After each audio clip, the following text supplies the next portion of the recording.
Hi students, ഇന്ന് നമ്മൾ discuss ചെയ്യുന്നത് unit 8 production with 2 variable inputs.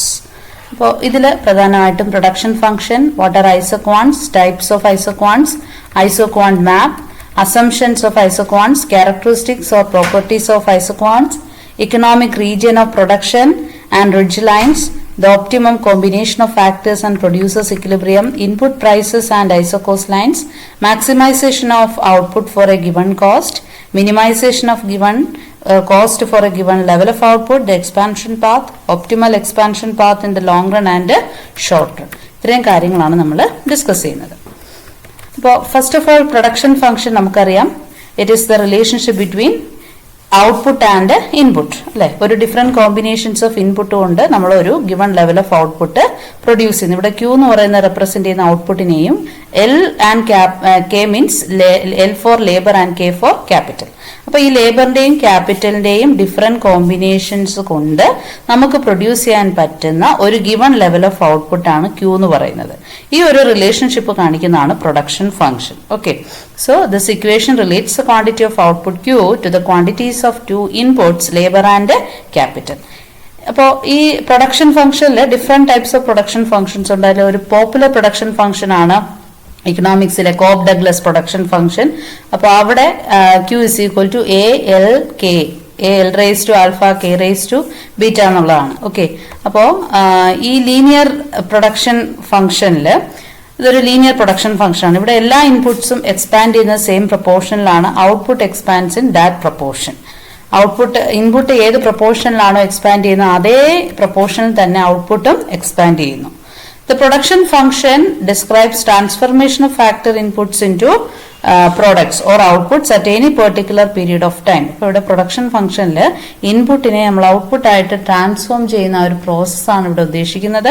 It includes only technically efficient methods of production means no rational entrepreneur will use inefficient methods. അപ്പോൾ ഇവിടെ നമ്മൾ പ്രതീക്ഷിക്കുന്നത് technically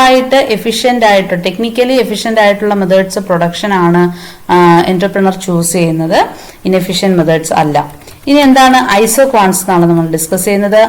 ഐസോക്വാൻസ് is the locus of all combinations of two factors of production that yield the same level of output. അതായത് നമ്മൾ നേരത്തെ പറഞ്ഞു production ഫംഗ്ഷനിൽ ലേബറും ക്യാപിറ്റലും എന്താണ് ഡിഫറെന്റ് ഇൻപുട്സ് ആണ് അല്ലെ.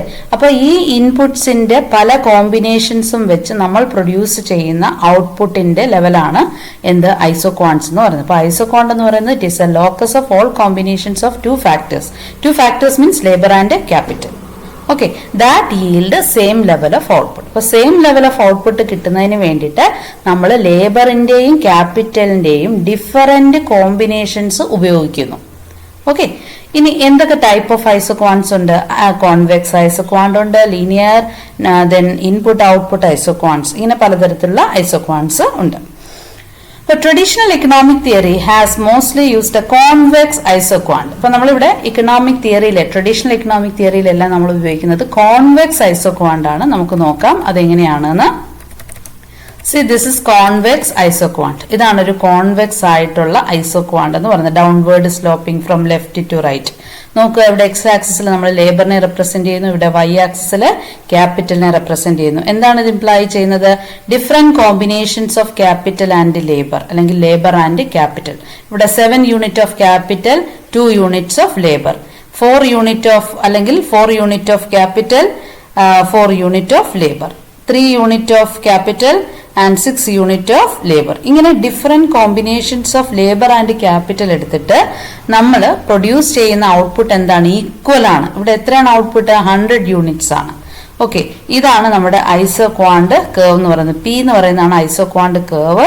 അപ്പൊ ഈ ഐസോക്വാണ്ട് കേർവില് ഓരോ പോയിന്റ്സും ഇതിങ്ങനെ പല പല ഡോട്ടാണ്. ഓക്കെ, കോമ്പിനേഷൻസ് ആണ് കാണിക്കുന്നത്. ലേബറിന്റെയും ക്യാപിറ്റലിന്റെ ഡിഫറെന്റ് കോമ്പിനേഷൻസ് ആണ് ഈ കേർവ് കാണിക്കുന്നത്. അപ്പൊ ഈ ഐസോക്വാണ്ടിന്റെ ഏതൊരു പോയിന്റ് എടുത്താലും നമുക്ക് മനസ്സിലാവുന്നത് ക്യാപിറ്റലിന്റെയും ലേബറിന്റെയും ഡിഫറെന്റ് കോമ്പിനേഷൻസ് ആണ് എന്ന്. ഓക്കെ, ഇനി ഐസോകോണ്ടിന് പല ഷേപ്പും വരാം. പല ഷേപ്പ് നമ്മൾ പറഞ്ഞു, ഇതൊരു കോൺവെക്സ് ഐസോകോണ്ട് ആണെന്ന് പറഞ്ഞു. അപ്പോൾ ഐസോകോണ്ടിന് പല ഷേപ്പും വരുന്നത് depending on the degree of substitutability of factors. അപ്പൊ ഈ ഫാക്ടേഴ്സ് ക്യാപിറ്റലിന്റെയും ലേബറിന്റെയും ഞാൻ പറഞ്ഞു ഇങ്ങനെ സബ്സ്റ്റിറ്റ്യൂട്ട് ചെയ്യുന്നു. ഒരെണ്ണം ക്യാപിറ്റൽ കൂടുതൽ എടുക്കുന്നു, ലേബർ കുറച്ചെടുക്കുന്നു, ക്യാപിറ്റൽ കുറച്ചെടുക്കുന്നു, ലേബർ കൂട്ടിയെടുക്കുന്നു. അങ്ങനെ എങ്ങനെ എടുത്താലും ഇപ്പം ഡിഫറെന്റ് കോമ്പിനേഷൻസിൽ എടുത്താലും നമ്മൾ പ്രൊഡ്യൂസ് ചെയ്യുന്ന ഔട്ട്പുട്ട് എന്താണ്? ഈക്വൽ തന്നെയാണ്. Same output, same quantity of output ആണ് നമ്മൾ പ്രൊഡ്യൂസ് ചെയ്യുന്നത്. അപ്പോൾ അങ്ങനെയുള്ള ഒരു ഡിഗ്രി, അപ്പൊ ഈ ഡിഗ്രി സബ്സ്റ്റിറ്റ്യൂട്ടബിലിറ്റി ഡിഗ്രി അനുസരിച്ചാണ് ഐസോകോണ്ട് പല ഷേപ്പിൽ വരുന്നത്. അതാണ് ഒന്ന് ഈ പറഞ്ഞ കോൺവെക്സ്, മറ്റൊന്ന് ലീനിയർ ഐസോകോണ്ട്, മറ്റൊന്ന് ഇൻപുട്ട് ഔട്ട്പുട്ട് ഐസോകോണ്ട്. അപ്പൊ നമ്മൾ കോൺവെക്സ് ഐസോകോണ്ട് ഓൾറെഡി പറഞ്ഞു, ഇതാണ് കോൺവെക്സ് ഐസോകോണ്ട് എന്ന് പറയുന്നത്.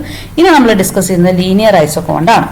ലീനിയർ ഐസോകോണ്ട് എന്ന് പറയുമ്പോൾ അവിടെ perfect substitutability of the factors the isoquant will assume the shape of a straight line. അപ്പൊ ഇവിടെ പെർഫെക്റ്റ് സബ്സ്റ്റിറ്റ്യൂട്ടബിലിറ്റി ആണ് ഫാക്ടേഴ്സ് തമ്മിലുള്ളത്. അങ്ങനെയുള്ള കേസിൽ ഇപ്പൊ നമ്മൾ പറഞ്ഞ പോലെ ഒരു കേർവ് ആയിട്ടല്ല ഐസോകോണ്ട് വരുന്നത്. ഇപ്പൊ കണ്ട കോൺവെക്സ് ഷേപ്പ് അല്ല ഐസോകോണ്ടിന് വരുന്നത്. മറ്റൊന്ന് പിന്നെ എന്താ വരുന്നത്? ഇങ്ങനെ ഒരു ഡൗൺവേർഡ് സ്ലോപ്പിംഗ് ആയിട്ടുള്ള ഒരു സ്ട്രെയിറ്റ് ലൈൻ ആയിട്ടാണ് വരുന്നത്. ഇതെന്താ എംപ്ലോയ് ചെയ്യുന്നത്? കോൺസ്റ്റന്റ് സബ്സ്റ്റിറ്റ്യൂട്ടബിലിറ്റി ആണ്.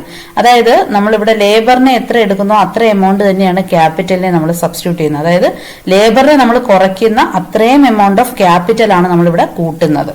ക്ലിയർ ആയില്ലേ?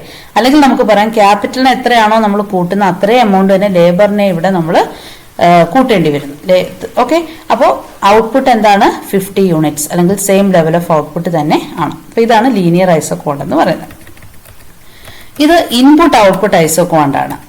ഓക്കെ, ഇവിടെ കോംപ്ലിമെന്റാരിറ്റി ഓഫ് ഫാക്ടേഴ്സ് വരുന്ന കേസിലാണ് പിന്നെ എന്താണ് ഈ ഒരു ഷേപ്പിൽ കോംപ്ലിമെന്റാരിറ്റി നിങ്ങൾ ഇതിനു മുമ്പ് ഉള്ള ചാപ്റ്റേഴ്സിൽ ഡിമാൻഡിന്റെ ചാപ്റ്റേഴ്സിൽ പഠിച്ചാണ്. കോംപ്ലിമെന്ററി ഗുഡ്സ്, കോംപ്ലിമെന്റാരിറ്റി എന്ന് വെച്ചാൽ ഒന്നും ഒരു ഫാക്ടറും മറ്റൊന്നും കൂടെ നമ്മൾ ഒരുമിച്ച് ഉപയോഗിക്കണം എങ്കിലേ നമുക്ക് ഔട്ട്പുട്ട് പ്രൊഡ്യൂസ് ചെയ്യാൻ പറ്റുള്ളൂ.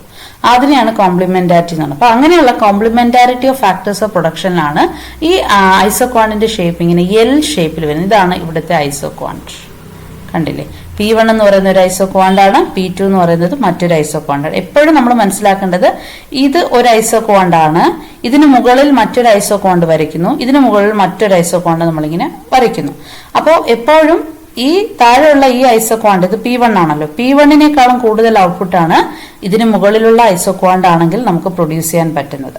അപ്പോൾ ഈ ഐസോകോണ്ട് മുകളിലേക്ക്, that means higher and higher isoquants gives higher level of output, അല്ലെങ്കിൽ higher and higher isoquants represents higher level of output. അപ്പോൾ ഐസോകോണ്ട് മുകളിലേക്ക് വരുന്തോറും അല്ലെങ്കിൽ ഹയർ ആകുന്ന അനുസരിച്ച് ഔട്ട്പുട്ടും എന്താകുന്നു? കൂടുന്നു. ഈ ടൈപ്പ് ഓഫ് ഐസോകോണ്ട് ഇത് ഡിറൈവ് ചെയ്ത് ലിയോണ്ടിഫ് എന്ന് പറയുന്ന ഒരു ഇക്കോണമിസ്റ്റ് ആണ്. വാസ്ലി ലിയോണ്ടിഫ് ആണ്. അദ്ദേഹത്തിന്റെ ഒരു പൈനിയർ വർക്ക് ആണ് എക്കണോമിക്സിൽ ഈ ഇൻപുട്ട് ഔട്ട്പുട്ട് അനാലിസിസ്. അതിന്റെ ഫലമായിട്ട് കൺസ്ട്രക്ട് ചെയ്ത ഒരു ഐസോകോണ്ട് ആണ് ഇത്, ഈ ഒരു എൽ ഷേപ്പിലുള്ളത്. ഓക്കെ, നെക്സ്റ്റ് ഐസോകോണ്ട് മാപ്പ് ആണ്. അപ്പൊ ഇങ്ങനെ നമ്പർ ഓഫ് ഐസോകോണ്ട്സ് ചേരുന്നതാണ് ഐസോകോണ്ട് മാപ്പ് എന്ന് പറയുന്നത്. അപ്പൊ നമ്മൾ ഈ ഐസോകോണ്ട് മാപ്പിലൊക്കെ നമ്മൾ ആദ്യം പഠിച്ച ആ കോൺവെക്സ് ഷേപ്പ് ഉണ്ടല്ലോ, കോൺവെക്സ് ഷേപ്പ് ഐസോകോണ്ട് ആണ് വരുന്നത്. നിങ്ങൾക്ക് ഇപ്പൊ കാണാൻ പറ്റും. അപ്പൊ ഐസോകോണ്ട് മാപ്പ് എന്ന് പറയുന്നത് ഇത് എന്താണ്? ഇതുപോലെ നമ്പർ ഓഫ് ഐസോകോണ്ട്സ് ചേരുന്നതാണ് ഐസോകോണ്ട് മാപ്പ് എന്ന് പറയുന്നത്. മനസ്സിലായോ? നമ്മൾ അതിനെ പറയുന്നത് locus of it is a set of isoquants for the producer is called isoquant map. അപ്പോൾ ഒരുപാട് ഔട്ട്പുട്ട് നമ്മൾ പ്രൊഡ്യൂസ് ചെയ്യുന്നു അല്ലെ? ഇപ്പൊ 100 യൂണിറ്റ്സ് ഓഫ് ഔട്ട്പുട്ട് പ്രൊഡ്യൂസ് ചെയ്യുന്നു, 200 പ്രൊഡ്യൂസ് ചെയ്യാം, 300 പ്രൊഡ്യൂസ് ചെയ്യാം, 400, ഇങ്ങനെ എത്ര വേണമെങ്കിലും ഔട്ട്പുട്ട് പ്രൊഡ്യൂസ് ചെയ്യാം. അപ്പൊ ഇങ്ങനെ പല ഐസോകോണ്ട്സ് ചേരുന്നതാണ് എന്ത്? ഐസോകോണ്ട് മാപ്പ് എന്ന് പറയുന്നത്. അപ്പൊ നമ്മൾ എപ്പോഴാണ് ഈ ഐസോകോണ്ട് മാപ്പ് ഉണ്ടാകുന്നത്? പ്രൊഡക്ഷൻ ഇൻക്രീസ് ചെയ്യുമ്പോഴാണ്, ലെവൽ ഓഫ് പ്രൊഡക്ഷൻ ഇൻക്രീസ് ചെയ്യുമ്പോഴാണ് കൂടുതൽ ഐസോകോണ്ട് ഉണ്ടാകുന്നത്. ഇപ്പൊ 100 യൂണിറ്റ് ആണെങ്കിൽ ഒറ്റ ഐസോകോണ്ട് മതി. 100-ൽ നിന്ന് 200 ആയിട്ട് പ്രൊഡ്യൂസർ ഔട്ട്പുട്ട് കൂട്ടുമ്പോൾ അടുത്തൊരു ഐസോകോണ്ട് ആയിട്ട് മാറുന്നു. അത് മനസ്സിലായില്ലേ? അപ്പൊ ഇങ്ങനെ ഐസോകോണ്ടിന്റെ പിന്നെ ഷിഫ്റ്റ് ഉണ്ടാകുന്നത് പ്രൊഡക്ഷൻ എൻലാർജ് ചെയ്യുന്നത് കൊണ്ടാണ്. ഓക്കെ, ഇനി അസംഷൻസ് ഓഫ് ഐസോകോണ്ട്സ്. അപ്പൊ ഇങ്ങനെ വരയ്ക്കുന്ന ഈ ഐസോകോണ്ട്സ് ചില അസംഷൻസിന്റെ അടിസ്ഥാനത്തിലാണ്. There are only 2 factors of inputs. ഇവിടെ 2 ഫാക്ടേഴ്സേ ഉണ്ടാവുള്ളൂ, എങ്കിലേ ഇങ്ങനെ ഒരു ഷേപ്പ് ഓഫ് ഐസോകോണ്ട് നമുക്ക് കിട്ടുള്ളൂ. ഇനി രണ്ടാമത് ഫാക്ടേഴ്സ് ഓഫ് പ്രൊഡക്ഷൻ ഡിവിസിബിൾ ആണ്, are divisible into small units that can be used in various proportions. അപ്പോൾ ഈ രണ്ടും എന്താകണം, ഡിവിസിബിൾ ആകണം, അതായത് ഡിവൈഡ് ചെയ്യാൻ പറ്റണം സ്മോളർ ക്വാണ്ടിറ്റീസ് ആയിട്ട്. ഇനി technical conditions of production are given and not change them at any point of, നമ്മൾ പറഞ്ഞ ടെക്നിക്കൽ കണ്ടീഷൻസ് മാറാൻ പാടില്ല ഒരു സാഹചര്യത്തിലും, ഒരു പോയിന്റ് ഓഫ് ടൈമിലും അത് മാറാൻ പാടില്ല. നാലാമതായിട്ട് given the technical conditions of production different factors of production are used in the most efficient way. എന്താണ് given the technical conditions of production, technical conditions of production constant ആയിരിക്കെ പല ഫാക്ടേഴ്സ് ഓഫ് പ്രൊഡക്ഷൻസും നമുക്ക് എന്താണ് മോസ്റ്റ് എഫിഷ്യന്റ് ആയിട്ട് ഉപയോഗിക്കുക. ഇനിയുള്ളത് characteristics ആണ്. എന്തൊക്കെ ക്യാരക്ടറിസ്റ്റിക്സ് അല്ലെങ്കിൽ പ്രോപ്പർട്ടീസ് ആണ് ഈ ഐസോകോണിനുള്ളത്? ഒന്നാമതായിട്ട് ഐസോകോൺസ് നെഗറ്റീവ്ലി സ്ലോപ്ഡ് ആണ് അല്ലെ. നെഗറ്റീവ്ലി സ്ലോപ്ഡ് എന്ന് പറഞ്ഞാൽ എന്താണ്, ഇങ്ങനെ നമ്മൾ ഈ കണ്ട ഷേപ്പ്, അതായത് ഇതിന് മുകളിൽ ഐസോകോണിന്റെ മാപ്പ് കണ്ടല്ലോ നിങ്ങൾ, ഇത് നെഗറ്റീവ്ലി സ്ലോപ്പിംഗ് ആണ്, കണ്ടില്ലേ? ഈ പോർഷൻ എന്ന് പറയുന്നത് നെഗറ്റീവ്ലി സ്ലോപ്പിംഗ് ആണ്. ഇവിടെ നിന്ന് ഇങ്ങനെ അങ്ങോട്ട് പോകുന്നതോറും ഇത് പോസിറ്റീവ്ലി സ്ലോപ്പായിട്ട് മാറും. അപ്പൊ നമ്മൾ പറയുന്നത് ഐസോക്വാണ്ടിന്റെ പ്രത്യേകത എന്താണ്? നെഗറ്റീവ്ലി സ്ലോപ്പിംഗ് ആണ് ഐസോക്വാണ്ട്. അതിന്റെ റീസൺ എന്താണ്? When the quantity of one factor is reduced, the same level of output can be achieved only when the quantity of other increased. നമ്മളിവിടെ ഒരു സൈഡ് ലേബറിനെ കുറയ്ക്കുമ്പോൾ മറ്റേ സൈഡിൽ നമ്മൾ ക്യാപിറ്റലിനെ കൂട്ടിയേ പറ്റൂ. അങ്ങനെ കൂട്ടിയെങ്കിലേ നമുക്ക് same level of output produce ചെയ്യാനായിട്ട് പറ്റുള്ളൂ. ലേബറിനെ കുറയ്ക്കുകയും ക്യാപിറ്റലിനെ അതേ അളവിൽ വെക്കുകയും ചെയ്താൽ പറ്റില്ല. ലേബറിനെ കുറച്ചാൽ നമ്മൾ എന്ത് ചെയ്യണം? ക്യാപിറ്റൽ അത് കണ്ട് കൂട്ടണം. അല്ലെങ്കിൽ ക്യാപിറ്റലിനെ കുറച്ചു കഴിഞ്ഞാലോ ലേബർ അത്രത്തോളം നമ്മൾ കൂട്ടണം. അപ്പോൾ ഒരു ഫാക്ടർ കുറയ്ക്കുമ്പോൾ മറ്റൊരു ഫാക്ടർ കൂട്ടേണ്ടി വരും. ഓക്കെ, അങ്ങനെ കൂട്ടിയെങ്കിൽ മാത്രമേ same level of output produce ചെയ്യുന്ന ഈ നെഗറ്റീവ്ലി സ്ലോപ്പിംഗ് ആയിട്ടുള്ള ഐസോക്വാണ്ട് നമുക്ക് കിട്ടുള്ളൂ. ഇനി നമ്മൾ നേരത്തെ പറഞ്ഞ കാര്യം തന്നെയാണ് രണ്ടാമത്തെ property. Higher isoquant represents larger output. ഞാൻ പറഞ്ഞു ഇതിന് മുകളിലേക്ക് ഓരോരോ ഐസോക്വാണ്ട്സ് വരുമ്പോൾ അതെന്താണ് റിപ്രസെന്റ് ചെയ്യുന്നത്? ഹയർ ലെവൽ ഓഫ് ഔട്ട്പുട്ട് ആണ്. ഓക്കെ, അതാണ് രണ്ടാമത്തെ ഒരു അസംഷൻ. നോക്കുക, ഇവിടെ രണ്ട് ഐസോക്വാണ്ട് വരച്ചിട്ടുണ്ട്. ഇത് 100 യൂണിറ്റ്സ് ആണ് ഈ ഐസോക്വാണ്ട് P1 എന്ന് പറയുന്ന ഐസോക്വാണ്ട് ഔട്ട്പുട്ട് പ്രൊഡ്യൂസ് ചെയ്യുന്നത്. ഇതിനേക്കാളും ഹയർ ഔട്ട്പുട്ട് ആണ് P2 എന്ന് പറയുന്ന ഐസോക്വാണ്ടിൽ നിന്ന് ഔട്ട്പുട്ട് പ്രൊഡ്യൂസ് ചെയ്യാൻ പറ്റുന്നത് അല്ലെ. അപ്പോൾ എന്താണ്, 100നേക്കാളും കൂടിയ ലെവലാണ് P2 കൊണ്ട് പ്രൊഡ്യൂസ് ചെയ്യാൻ പറ്റുന്നത്. അപ്പോൾ higher ഐസോക്വാണ്ട് represents higher level of output. ഇവിടെ നോക്കുക, third one, no two isoquants intersect or touch each other. ഒരിക്കലും ഈ ഐസോക്വാണ്ട്സ് ഇങ്ങനെ ഈ ഒരു ഷേപ്പിൽ വരികയാണ്, ഒന്നിന്റെ പുറത്ത് മറ്റൊന്ന് വന്നാലും ഇങ്ങനെ വന്നാലും ഒരിക്കലും ഇത് തമ്മിൽ ടച്ച് ചെയ്യത്തില്ല. ടച്ച് ചെയ്യാൻ പാടില്ല എന്നുള്ളതാണ് ടച്ച് ചെയ്യൂല എന്നുള്ളതാണ് ഇതിന്റെ മറ്റൊരു ക്യാരക്ടറിസ്റ്റിക്സ്. ഇനി അടുത്ത എന്താണ്? Convex to the origin. ഇതൊരു കോൺവെക്സ് ടു ഒറിജിൻ എന്ന് പറയുന്നത് ഇവിടെയാണല്ലോ, ഇതാണല്ലോ ഒറിജിൻ. ഈ ഒറിജിന് നോക്കുമ്പോൾ ഇതെന്താ ഒരു കോൺവെക്സ് ഷേപ്പിലാണ്, കോൺവെക്സ് ലെൻസിന്റെ ഒക്കെ ഒരു ഷേപ്പ് ആയിരിക്കും എപ്പോഴും ഐസോക്വാണ്ട്സിന് ഉണ്ടാകുക. അത് എന്താണെന്ന് വെച്ചാൽ ഞാൻ നേരത്തെ നിങ്ങളെ പഠിപ്പിച്ചിട്ടുണ്ട്, marginal rate of technical substitution എന്ന ഒരു പ്രത്യേകതയാണ് അല്ലെ. എന്താണ് ഈ marginal rate of technical substitution? It is the rate at which one factor of production substituted for the other in the production process. അതായത് ഒരു ഫാക്ടറിനെ നമ്മൾ മറ്റൊരു ഫാക്ടറുമായിട്ട് സബ്സ്റ്റിറ്റ്യൂട്ട് ചെയ്യുന്നു. ഞാൻ നേരത്തെ പറഞ്ഞു, ഇവിടെ നോക്കുക, 15 യൂണിറ്റ് ഓഫ് ക്യാപിറ്റൽ നമ്മൾ യൂസ് ചെയ്യുന്നു അല്ലെ. ഇവിടെയും 15 യൂണിറ്റ് ലേബർ തന്നെ നമ്മൾ ഉപയോഗിക്കുന്നു. നമ്മൾ അടുത്തൊരു പോയിന്റിലേക്ക് വരുമ്പോൾ ഇവിടെ നോക്കുക, 10 യൂണിറ്റ് ഇപ്പൊ ഈ ഐസോക്വാണ്ടിലാണ് നമ്മൾ നിൽക്കുന്നതെന്ന് വിചാരിക്കാം. ഈ ഐസോക്വാണ്ടിലാണെങ്കിൽ നമ്മളിവിടെ 15 യൂണിറ്റ്സ് ക്യാപിറ്റൽ എടുത്താൽ ഇതിന്റെ ഇവിടുന്ന് കറസ്പോണ്ടിങ് ആയിട്ട് ഇങ്ങോട്ടൊരു ലൈൻ വരച്ചാൽ V will get labour as 10. അപ്പൊ 15 യൂണിറ്റ് ക്യാപിറ്റലും എത്ര യൂണിറ്റ് ആണ് ലേബർ എടുക്കുന്നത്? 10 യൂണിറ്റ് ലേബറുമാണ് നമുക്കിവിടെ കിട്ടുന്നത്. അങ്ങനെയെങ്കിൽ ഇത് തമ്മിലുള്ള MRTS എന്താണ്? ഇവിടെ നമ്മൾ 15 യൂണിറ്റ് ക്യാപിറ്റൽ എടുത്തു, ഇവിടെ എന്ത് ചെയ്തു? 5 യൂണിറ്റ് ലേബറിനെ നമ്മൾ എന്ത് ചെയ്തു? ഗിവ് അപ്പ് ചെയ്തു അല്ലെ, സാക്രിഫൈസ് ചെയ്തു, അല്ല നമുക്ക് പറയാം സബ്സ്റ്റിറ്റ്യൂട്ട് ചെയ്തു എന്ന് പറയാം. ഓക്കെ, അപ്പോൾ ആ ഒരു സബ്സ്റ്റിറ്റ്യൂഷൻ, ആ റേറ്റ് ഓഫ് സബ്സ്റ്റിറ്റ്യൂഷനെ ആണ് എന്തെന്ന് പറയുന്നത്? MRTS. അതായത് ക്യാപിറ്റലിന് വേണ്ടി 1 യൂണിറ്റ് അധികം ക്യാപിറ്റലിന് വേണ്ടി എത്ര യൂണിറ്റ് ലേബറിനെ നമ്മൾ സബ്സ്റ്റിറ്റ്യൂട്ട് ചെയ്തു അല്ലെങ്കിൽ സാക്രിഫൈസ് ചെയ്തു, ആ റേറ്റിനെയാണ് MRTS എന്ന് പറയുന്നത്. ഓക്കെ, അതാണ് മറ്റൊരു. അപ്പൊ ആ ഒരു റേഷ്യോ ഉള്ളത് കൊണ്ട്, അതായത് ഏതൊരു ഐസോക്വാണ്ടിലും ഇങ്ങനെ ഒരു MRTS റേഷ്യോ നിലനിൽക്കുന്നതുകൊണ്ടാണ് ഐസോക്വാണ്ട് കോൺവെക്സ് ഷേപ്പ് ആകാനായിട്ട് കാരണമാകും. ഇതാണ് കോൺവെക്സ് ഷേപ്പ്. ഇങ്ങനെയുള്ള ഈ ഒരു shape convex to the origin എന്ന് നമ്മൾ പറയും. ഓക്കെ, MRTSന്റെ പ്രത്യേകത നമ്മൾ പറഞ്ഞാണ്. It is the quantity of K that is to be reduced on increasing the quantity of L by 1 unit for keeping the output level unchanged. Output level unchanged ആയിട്ട് അല്ല change ചെയ്യാതെ തന്നെ നമ്മൾ ക്യാപിറ്റലും ലേബറും കൂടെ സബ്സ്റ്റിറ്റ്യൂട്ട് ചെയ്യുന്നു. ഓക്കെ, അടുത്ത എന്താണ്? Economic region of production and ridge line ആണ്. എന്താണ് ഇക്കണോമിക് റീജിയൻ ഓഫ് പ്രൊഡക്ഷൻ അല്ലെങ്കിൽ റിഡ്ജ് ലൈൻ എന്ന് പറയുന്നത്?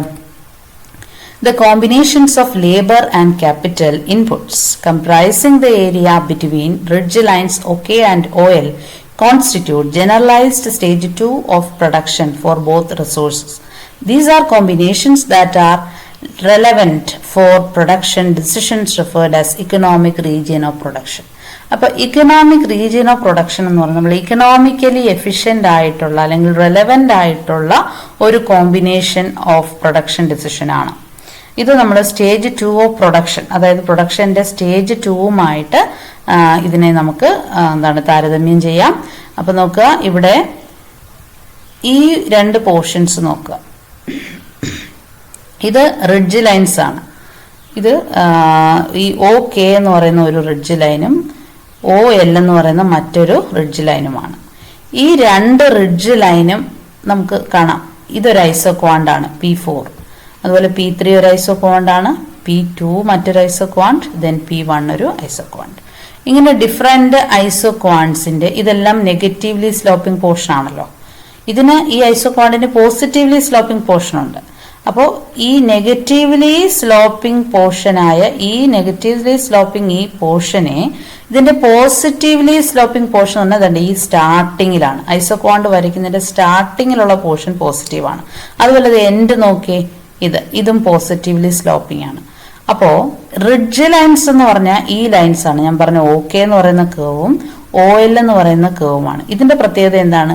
നെഗറ്റീവ്ലി സ്ലോപ്പിംഗ് പോർഷൻ ഓഫ് ഐസോക്വാണ്ടിനെ അതിന്റെ പോസിറ്റീവ്ലി സ്ലോപ്പിംഗ് പോർഷനുമായിട്ട് സെപ്പറേറ്റ് ചെയ്യുന്ന ലൈനാണ് റിഡ്ജ് ലൈൻസ് എന്ന് പറയുന്നത്. ക്ലിയർ ആയോ? എന്താണ് നെഗറ്റീവ്ലി സ്ലോപ്പിംഗ് പോർഷൻ ഓഫ് ഐസോക്വാണ്ട്?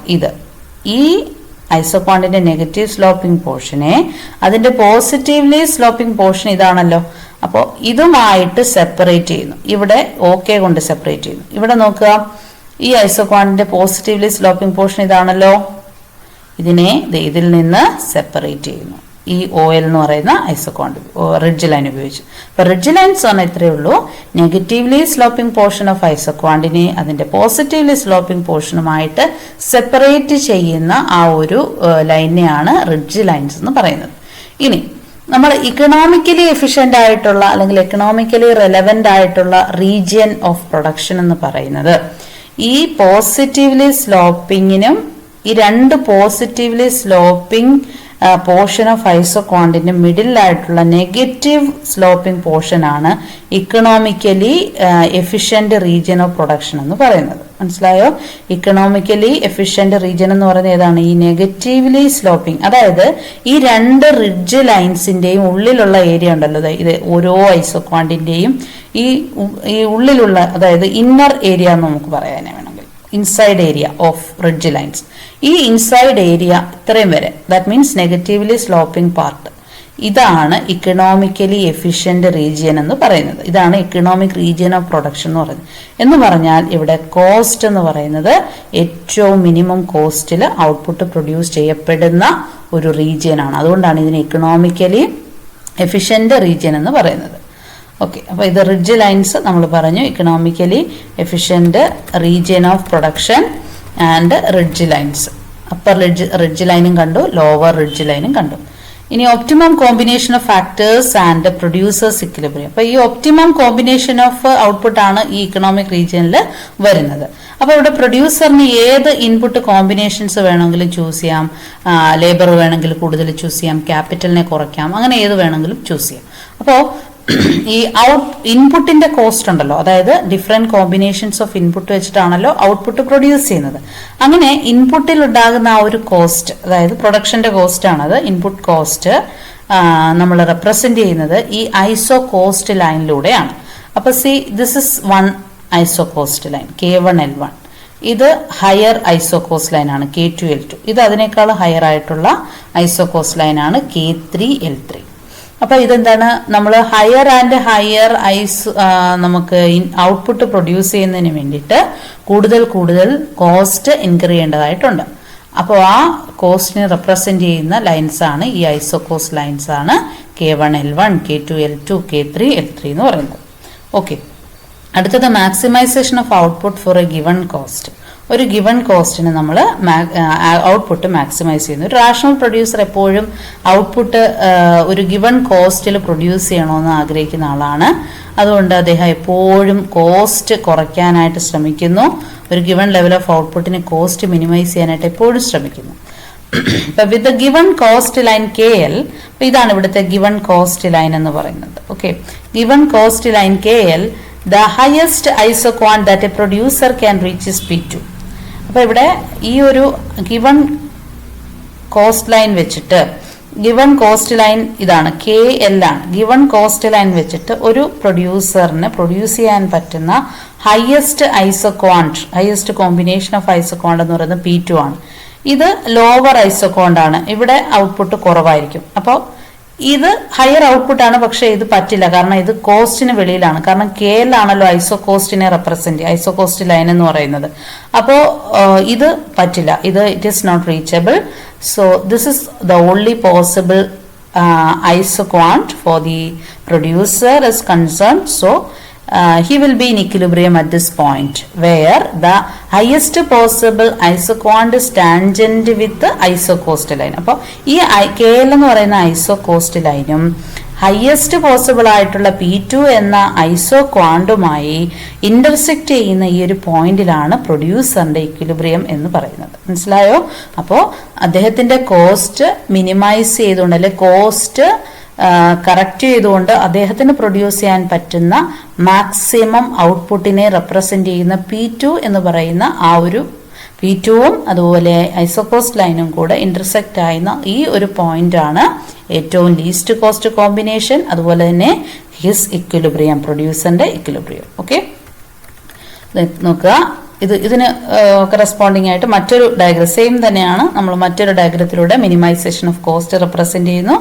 അപ്പോൾ എപ്പോഴും ഐസോകോസ്റ്റ് ലൈൻ ക്ലോസർ ആകുമ്പോൾ കോസ്റ്റ് കുറവായിരിക്കും. ലോവർ ടോട്ടൽ കോസ്റ്റ് ഔട്ട്ലെയാണ് റെപ്രസെന്റ് ചെയ്യുന്നത്. അപ്പോൾ പ്രൊഡക്ഷനിൽ എപ്പോഴും നമ്മുടെ പ്രൊഡ്യൂസർ താല്പര്യം കാണിക്കുന്നത് ലോവസ്റ്റ് കോസ്റ്റ് ഉള്ള ഒരു ഐസോക്വാണ്ട് സെലക്ട് ചെയ്യുക, അതുപോലെ ഹയസ്റ്റ് പോസിബിൾ ആയിട്ടുള്ള ഐസോക്വാണ്ടും സെലക്ട് ചെയ്യുക. ഇപ്പൊ ലോവസ്റ്റ് ഐസോ കോസ്റ്റ് വന്നു കഴിഞ്ഞാൽ ചിലപ്പോൾ ഔട്ട്പുട്ട് കുറവായിരിക്കും, കോസ്റ്റ് കുറവായിരിക്കും, പക്ഷെ ഔട്ട്പുട്ട് കൂടൂല. അപ്പോൾ ഔട്ട്പുട്ട് കൂടണം, കോസ്റ്റ് കുറയുകയും ചെയ്യണം. അങ്ങനെയുള്ള ഒരു ഐസോക്വാണ്ട് ഐസോകോസ്റ്റ് കോമ്പിനേഷൻ ആയിരിക്കണം അദ്ദേഹം സെലക്ട് ചെയ്യേണ്ടത്. അങ്ങനെ ഒരു സെലക്ഷനാണ് നമ്മളിപ്പോൾ പറഞ്ഞ എസ്സിലുള്ള. ഇപ്പം ഇതിന് മുകളിൽ ഞാൻ എക്സ്പ്ലെയിൻ ചെയ്ത ഡയഗ്രവും ഇതും അതുപോലെ തന്നെയാണ്. സി, ഇവിടെ K1, K2, K3 മൂന്ന് ഐസോകോസ്റ്റ് ലൈൻസ് ഉണ്ട്. ഒരു ഐസോക്വാണ്ട് മാത്രമാണ് നമ്മളിവിടെ റെപ്രസെന്റ് ചെയ്യുന്നത്. നമുക്ക് വേണമെങ്കിൽ അസ്യൂം ചെയ്യാം ഇതിന് താഴെ ഒരു ഐസോക്വാണ്ട് ഉണ്ട്, അതുപോലെ ഇവിടെ ഒരു ഐസോക്വാണ്ട് ഉണ്ടെന്ന് നമുക്ക് വേണമെങ്കിൽ അസ്യൂം ചെയ്യാം. പക്ഷെ ഇവിടെ ഹയസ്റ്റ് പോസിബിൾ ആയിട്ടുള്ള ഐസോക്വാണ്ടായ P ആണ് ഇവിടെ കൺസ്യൂമർ സെലക്ട് ചെയ്യുന്നത്. കാരണം ആ P എന്ന് പറയുന്നത് K2L2 എന്ന് പറയുന്ന കമ്പാരിറ്റീവ്ലി ലോവർ ആയിട്ടുള്ള ഐസോകോസ്റ്റ് ലൈനുമായിട്ട് ടാൻജന്റ് ആണ്. K3L3 എന്ന് പറയുന്നത് കുറച്ചുകൂടെ കോസ്റ്റ് കൂടിയ ഐസോകോസ്റ്റ് ആണ്. ഇതെന്ന് പറയുന്നത് K1L1 എന്ന് പറയുന്നത് ഇതിനേക്കാളും കുറവ് കോസ്റ്റേ ആവത്തുള്ളൂ, ഐസോകോസ്റ്റ് ലൈനാണ്. പക്ഷെ ഇവിടുത്തെ കോമ്പിനേഷൻ എടുത്തു കഴിഞ്ഞാൽ ഇവിടുത്തെ ഐസോക്വാണ്ട് എന്ന് പറയുന്നത് ലോവർ ലെവൽ ഓഫ് ഔട്ട്പുട്ട് ആണ്. ഇതാണ് comparatively higher level of output. So ഇവിടെയാണ് ഇക്വിലിബ്രിയം, ഒപ്റ്റിമം നമ്മൾ പറയുന്ന ലീസ്റ്റ് കോസ്റ്റ് കോമ്പിനേഷൻ അല്ലെങ്കിൽ ഒപ്റ്റിമം കോസ്റ്റ് മാക്സിമം ഔട്ട്പുട്ട് എന്ന് പറയുന്ന ആ ഒരു പോയിന്റ് ഇവിടെയാണ്. ഓക്കെ, നെക്സ്റ്റ് എക്സ്പാൻഷൻ പാത്ത് ആണ്. Optimal expansion path in the long run. In the long run, there is no limitation to the expansion of output. Long run il namukku output എത്ര വേണേലും expand ചെയ്യാം. As all the factors of production are variable. എല്ലാ factors of production variable ആണ്. With the given factor prices, the optimal expansion path is the locus of the points of tangency of successive isocost lines and successive isoquants. അപ്പോൾ successive ഐസോകോസ്റ്റ് ലൈനും successive ആയിട്ടുള്ള ഐസോക്വാണ്ട്സും തമ്മിലുള്ള tangency, അതാണ് expansion path എന്ന് പറയുന്നത് നമ്മൾ represent ചെയ്യാണ്. സി, ഈ നമ്മൾ നേരത്തെ വരച്ച ആ ഒരു കൺസ്യൂമർ ഇക്വിലിബ്രിയം നോക്കുക. ഇവിടെ എന്താണ്, ഐസോകോസ്റ്റ് ലൈനും ഐസോക്വാണ്ടും തമ്മിൽ ടാൻജന്റ് ആണ് അല്ലെ. ഇങ്ങനെ ഇവിടെയും സംഭവിക്കാമല്ലോ, ഇവിടെയും ടാൻജൻസി വരാം, അതുപോലെ ഇവിടെയും ടാൻജൻസി വരാം. അപ്പൊ ഇങ്ങനെ എവിടെയൊക്കെ ടാൻജൻസി സംഭവിക്കുന്ന, അതായത് ഐസോകോസ്റ്റും ഐസോക്വാണ്ടുമായിട്ട് സംഭവിക്കുന്ന ടാൻജൻസി നമ്മൾ ഒരുമിച്ച് ഒരു ലൈനിൽ പ്ലോട്ട് ചെയ്യുകയാണെങ്കിൽ we will get a curve like this, that is called expansion path. അതാണ് ഇവിടെ വരച്ചിരിക്കുന്നത്. ക്ലിയർ ആണല്ലോ. സി, ഇവിടെ ഒരു ഇക്വിലിബ്രിയം വന്നു. A is equilibrium, B is another equilibrium, C is another equilibrium. ഇവിടെ ഐസോക്വാണ്ടും ഐസോകോസ്റ്റുമായിട്ട് ടാൻജന്റ് ആയി. എ എന്ന് പറയുന്ന ഇക്വിലിബ്രിയമായി, ഇവിടെ അടുത്ത ഇക്വിലിബ്രിയം, ഇവിടെ അടുത്ത ഇക്വിലിബ്രിയം. അപ്പൊ ഈ ഇക്വിലിബ്രിയം പോയിന്റ്സ് എല്ലാം കൂടെ ടാൻജന്റ് ആയിട്ട് നമ്മളൊരു കർവ് വരയ്ക്കുന്നു. That is called expansion path. Okay, ഇതൊരു നോൺ ലീനിയർ പ്രൊഡക്ഷൻ ഫംഗ്ഷൻ ആണ്. നോൺ ലീനിയർ എന്ന് പറഞ്ഞാൽ സ്ട്രെയിറ്റ് ലൈൻ ആവില്ല, അവിടെ 1-to-1 റിലേഷൻഷിപ്പ് അല്ല, കേർവ് അല്ലേ. അപ്പം മാറി തിരിഞ്ഞൊക്കെ ഇരിക്കാം. അതായത് ഇവിടെ ലേബർ കൂടുതലും ഇവിടെ കുറവും അങ്ങനെയൊക്കെ വരാം. ഇനി ലീനിയർ പ്രൊഡക്ഷൻ ഫംഗ്ഷൻ ആണ് നമ്മൾ അടുത്തായിട്ട് വരയ്ക്കുന്നത്. ലീനിയർ പ്രൊഡക്ഷൻ ഫംഗ്ഷന്റെ പ്രത്യേകത നോക്കുക. ഇവിടെ every point of the expansion path denotes equilibrium of the producer. It indicates. ഇപ്പോൾ ഇവിടുത്തെ ഓരോ പോയിന്റും പ്രൊഡ്യൂസറിന്റെ എക്വിലിബ്രിയം ആണ് റെപ്രസെന്റ് ചെയ്യുന്നത്. ഇത് ലീനിയർ ഹോമോജിനസ് പ്രൊഡക്ഷൻ ഫംഗ്ഷൻ ആണ്. കണ്ടില്ലേ, സ്ട്രെയിറ്റ് ലൈൻ ആണ് എന്ന് പറഞ്ഞാൽ ഇവിടുത്തെ കെയും ഇവിടുത്തെ എല്ലും ഇവിടുത്തെ കെയും ഈക്വൽ ആയിരിക്കും. അതുപോലെ ഈ കോമ്പിനേഷൻ എടുത്താലും എത്ര എൽ എടുക്കുന്നു അത്രയും തന്നെ ആയിരിക്കണം ക്യാപിറ്റലും എടുക്കുന്നത്. അപ്പൊ ആ ഒരു സബ്സ്റ്റിറ്റ്യൂഷൻ എന്തായിരിക്കും, ഈക്വൽ ആയിരിക്കും. അതാണ് ലീനിയർ എക്സ്പാൻഷൻ പാത്തിന്റെ പ്രത്യേകത. അപ്പൊ ഇത് ഓരോന്നും എന്താ റെപ്രസെന്റ് ചെയ്യുന്നത്? Points determined by the tangency between successive isoquants and isocost line represents equilibrium. കൺസ്യൂമറിന്റെ പ്രൊഡ്യൂസറിന്റെ ഇക്വിലിബ്രിയം ആണ് കാണിക്കുന്നത്. ഓക്കെ, ഇനി നമ്മൾ ഷോർട്ട് റണ്ണിൽ, ഇപ്പൊ ലോങ് റണ്ണിലാണല്ലോ നമ്മൾ ഐസോക്വാണ്ട് എക്സ്പാൻഷൻ പാത്ത് കണ്ടത്. ഷോർട്ട് റണ്ണിലാണ് ഈ രീതിയിലായിരിക്കും വരിക. ഇവിടെ with the prices of factors of production remaining constant, the firm cannot maximize its profits while it expand its output in the short run on account of constraint of the fixed amount of capital. അപ്പൊ ഇവിടെ നമുക്ക് ലേബറും ക്യാപിറ്റലും കൂട്ടാൻ പറ്റില്ല. കാരണം നമുക്ക് short run ആയതുകൊണ്ട് constrained ഉണ്ട്. അതുകൊണ്ട് ആ സമയത്ത് പിന്നെ എന്താണ് എക്സ്പാൻഷൻ പാത്ത് ഇങ്ങനെ ഒരു ഡോട്ടഡ് ലൈൻ ഇങ്ങനെയൊക്കെയാണ് വരിക. എ ബി അല്ലെങ്കിൽ ഈ ഒരു ഷേപ്പിലൊക്കെ ആയിരിക്കും ഉണ്ടാവുക. ഓക്കെ, അപ്പൊ ഇത്രയുമാണ് നമ്മുടെ ഈ ഒരു ചാപ്റ്ററിൽ വരുന്ന കാര്യങ്ങൾ. Okay, thank you.